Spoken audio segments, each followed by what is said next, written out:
Hi everybody, welcome. This is the first edition of the Traumx.net video series, and what we're going to do here is tap into some of the experts that visit our store and ask them how their idea, their product or service, or their organization can help parents tap into the educational potential of state parks, backyards, national parks, or other public lands. And who we have today is Judy Molland. Judy is an award-winning educator and author, and she dropped by our workshop today and helped kids create bird feeders and seashell mobiles and also some leaf prints. And she has recently written a book called Get Out. That's right. My book, it's been out for a few months now, is Get Out, 150 Easy Ways for Kids and Grown-Ups to Get into Nature and Build a Greener Future. And I basically wrote this book because I am a writer for a couple of parenting sites, and I've had questions from parents that say, well, I know I'm supposed to get my kids out, but what do I do once I get them out there?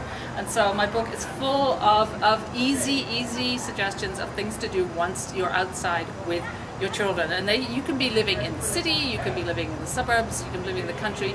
Nature is always outside. Trust me, go out and look and you'll find it there. So any parents anywhere, or caregivers or teachers, can really take advantage of these activities. So today we did the bird feeders, and those were totally cool. Is that your favorite project? My favorite art project is probably the bird feeders, because it's something which really little kids can do, and they do it kind of messily, and then slightly older kids do it and they take a lot more care and make it look absolutely perfect and beautiful, but it's very accessible to everybody. In terms of my favorite tips from my book, probably one of my favorite, my most important tip which is the first one in the book, is to parents to get out there with your kids and to be enthusiastic and be curious and explore with your children. And nature is awesome. It's not hard to be excited, but kids need you to be there with them to get them started.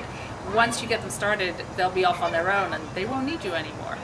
But I think that's probably the most important thing. And in terms of other tips, another of my favorite is creating your own treasure hunt, where you come up with really interesting kind of goofy things, like a dead bug, or a leaf bigger than your hand, or a stick in the shape of a Y.